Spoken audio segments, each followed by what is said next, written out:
Hello. Hello. Hi, John. Hey, Father. Nice to meet you finally. Nice to meet you as well. We have met before. Yes. I went to his ordination and to his first mass, and we met actually a few weeks ago. So this is John Stapleton, our new vicar that will be with us as of, the week after the 4th of July weekend, correct? Correct, yes. Okay, but we thought we would do an introduction in the videos that we do on Sunday to send to the people.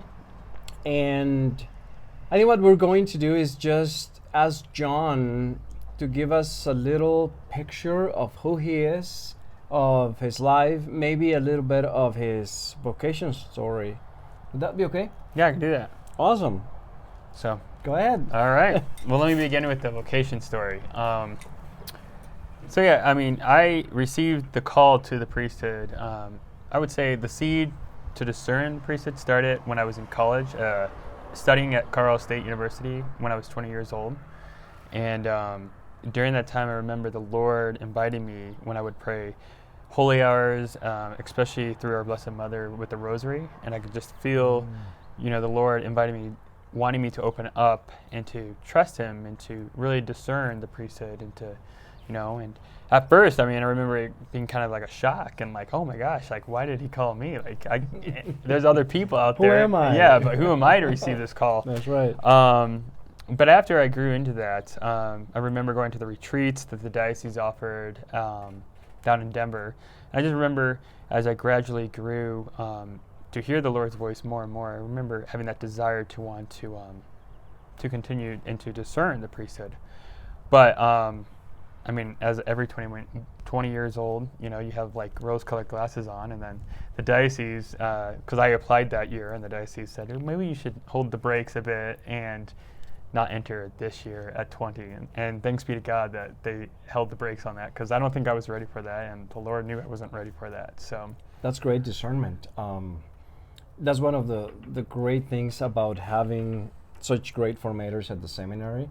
They discern well what's best and what the Lord wants, rather than just, let's get as many vocations as we can in the seminary and get them going, because not all of them are going to get ordained. And discerning, asking the Lord, okay, what is it that you want? It's so important, but not just for the priesthood, but for everything we do in our lives. So great. Yeah. So, and then in the interim, after that, that was such a powerful experience. So then I ended up working in hotels, and I worked for about a total of 10 years. But I remember in college, I ended up becoming like a manager of one, and then I became a GM of one.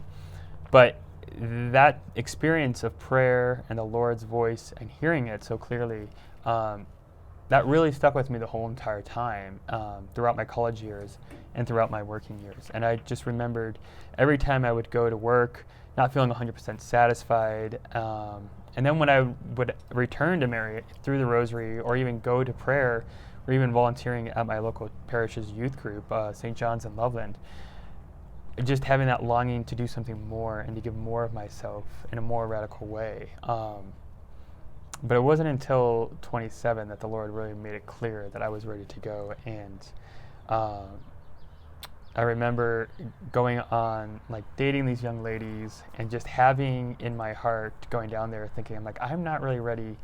Hands off, ladies. Yeah, now a priest. yeah, now I'm a priest. None of that anymore. But I remember going down there and I'm just like, I'm not ready to even begin any chapter of my life, much less, the vocation that I think I'm called to, without actually discerning my true vocation from the Lord. And thank God that I clearly heard that, and that my experience at 20 years old always stuck with me throughout my 20s, and that desire and that longing got deeper and deeper. That really gave me the freedom to say yes to the Lord when I was 27, when I finally entered seminary. But the Lord used those 7 years from 20 to 27 to really form me humanly and to help me grow as a person that would give me the talents to be, as good of a pastor as He wants me to be. So, or a good of a parochial vicar or priest as He wants me to be. So, yeah. Well, you will be a pastor, and even as a vicar, you are a shepherd of souls. So that's well put. You know, the heart of pastor. That's what he gives us. I love the part where you weren't satisfied. You know, because nothing will satisfy us completely except the Lord, right? And especially in the vocation that he has for us, that he has known for all eternity, that he wants us to be in. So that is beautiful. Are you an only child? No, I have a younger sister and a younger brother. So my sister and I were very close because she's 1 year apart from me. So I mean, I'm 34, she's 33. And she has 3 kids. So she has 2 boys and a girl, and so I'm pretty close with her because we went to high school together at Holy Family High School, and we both graduated from there. And so, and then even she still lives at my parents' house, and so I will see her at least once a month, if not more, and then see my nieces and nephews, and just stay in touch with them. And my brother, he is 5 years younger than me, so he's 29, and he has 2 girls, and then 1 on the way in June. So. Wonderful. Yeah. Wonderful. Graduate from Holy Family. So he knows already we have a school. You went to Catholic school, not just in high school, but elementary as well, right? Correct. So he has the experience of, he knows what it is to be in that environment, and that will be tremendous for our school. So welcome. Yeah. Welcome. What about your parents? My parents? Well, my mom and dad, they're originally from the East Coast, so in New Jersey, and they moved out to Colorado about 5 months before I was born. And so I'm actually very happy that they made that decision to live out here, because I love Colorado, I love Denver. I mean, I do like to visit the East Coast, but every time I go out there, I'm just thinking to myself, I'm like, I could never live out there because it's just like so crowded, so busy all the time. So different than Colorado. But it's definitely a fun place to visit. And then, so my dad, he was an accountant for a local coffee company up in Greeley, but now he's retired and stays at home and helps out with my sister. And then my mom, she works down in Denver, right next to Coors Field for Comcast. So it's a long commute. Oh yeah, yes it is. You can stop by and say hi once in a while. Yeah, well, yeah, maybe I'll let her know when I'm celebrating Mass and she can come. Yes, yeah, that's right. So what are your expectations? Well, no, let's not do expectations. Let's do, what are the great things that you look forward to now as you embark now into the priesthood? You've been a priest for less than a week. But it's just so exciting. I remember when I got ordained and all the excitement about, okay, finally, Lord, I was not, born to be a seminarian, and I was tired of seminary. Yeah. So now I'm finally getting into a parish, and there was just a lot of excitement about it, about actually being in a parish. What is it that excites you the most about being in a parish? What really excites me the most is, well, just being and making these relationships and meeting families and meeting the people where they're at, and then just learning who they are and then bringing Christ to them. But I'm also really excited because I remember on all my summer assignments at all these parishes, I made all these good connections with people, but I never had the opportunity to actually walk a liturgical year with them one season at a time. Because I would always have to go back to seminary, and then even last year as a deacon, Thomas Aquinas, it was great, but I would have to come back to the seminary every single weekend. And then there was one point where they even suspended me because of the COVID outburst up at CU Boulder. Yeah. So I didn't even get to experience the whole entire apostolate. And so I'm really, really eager to get started and to just really walk with the families here at John the Baptist, and just see what it's like in the life of the parish. So great. I love that you mentioned the liturgical year, because sometimes we don't pay attention to the different seasons that the church has delineated for us to experience the history of salvation and what the Lord has done for us. There are special times like what we have this coming Sunday, right? Yeah. Pentecost, and then after that we go into a long period of what we call ordinary time, and sometimes we might confuse ordinary time for boring time. Not much is happening, and yet that is when we get, so many elements, so many of these narrations of what the Lord did while He was among us, and so we ought to enter into it, walk with Him, because it's part of our Christian life to walk, and also to enter deep into the celebrations of Advent and Christmas and then Lent and Easter. But there is no such thing as boring time. I love the liturgical year, and I love living through it every year. Although, of course, my favorite time is Christmas. Absolutely. I would have Christmas in July and Christmas in December. No problem. What is your favorite time in the liturgical year? Well, I do love Christmas, but I also love the just the season of Easter, especially the Easter Triduum, and just experiencing the mysteries around that, and just see, you fasted, you walked in the desert with Christ for so long, but then as you get closer to Holy Week, and then you hit Holy Thursday, and then Good Friday, and then Easter Sunday, it just is so life-giving, and just it really makes you really joyful, and just like, yes, and so, Great. Yeah. All right, so as priests, there are certain things that we have to do, like pray the Liturgy of the Hours, praying for our people throughout the day. But then, of course, celebrating Mass, the Rosary, personal devotions like the Rosary, Holy Hour, meaning adoration in front of the Blessed Sacrament. What gives you the most life, you think, in terms of your prayer life?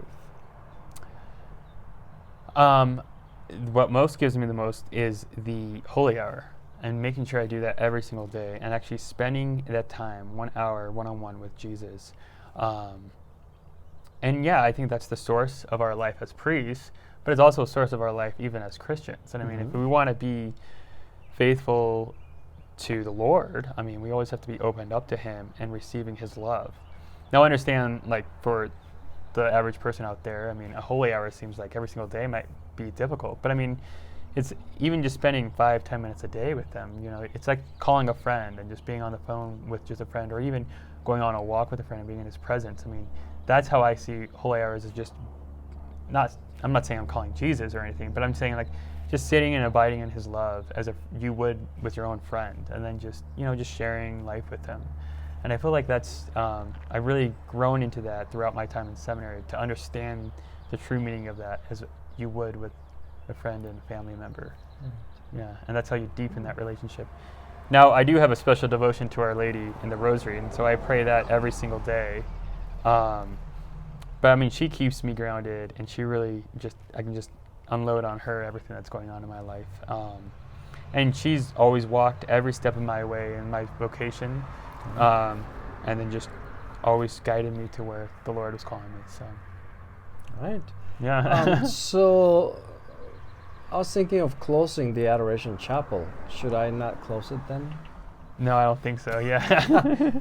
Oh, I don't think so. That was a joke. I would never think of closing it. So, I don't know if you knew, but we do have an 24/7 Adoration Chapel, and people are very faithful coming to adoration. And I'm glad that you mentioned that gives you life, because that's one of the elements of prayer that gives me life. And I just wish everybody experienced that. And you can, and many of you already do have your adoration hour, or maybe more than one per week. So just keep inviting people, because it's such an enriching part of our prayer lives, not just as priests, as you said, but as Christians. But it's funny you said the Perpetual Adoration Chapel. My home parish in Loveland at St. John the Evangelist, they also have a Perpetual Adoration Chapel. Oh, good. But it's also being attested to.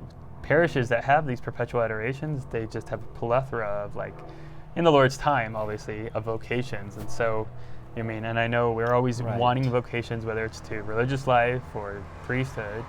So yeah, I mean, I encourage everyone to continue to go to adoration and continue to pray always for vocation. So Beautiful. Yes, yes.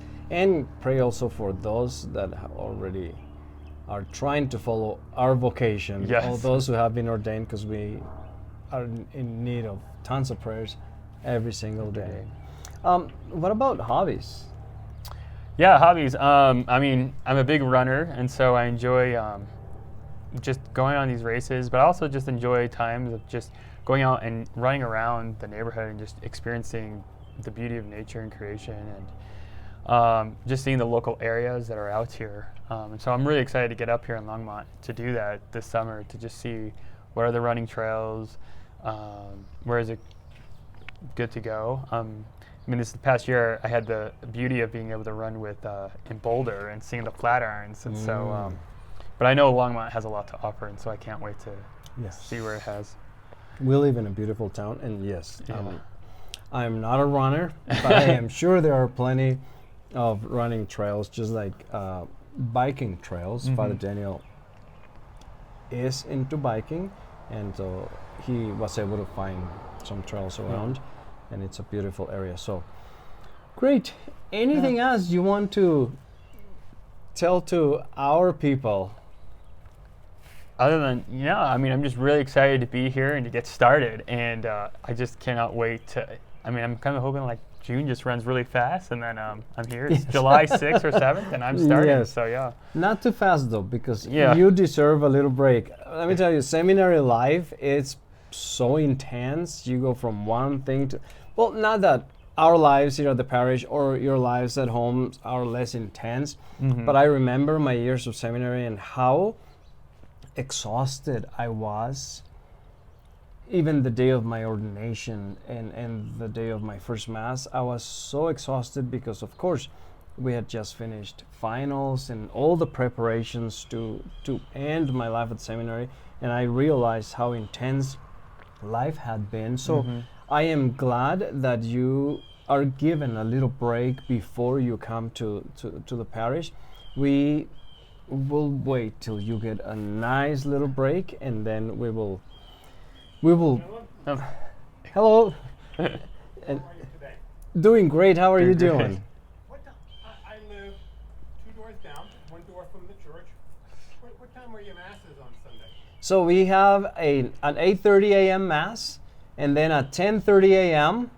as well, and then we have Spanish, if you're interested in that, at 12:30. I just wanted to understand it. But also, if you're not an early riser, we have a 4 p.m. Mass as well on Sundays. I'm an early riser, but I go to bed early, so no, I could hit all of them.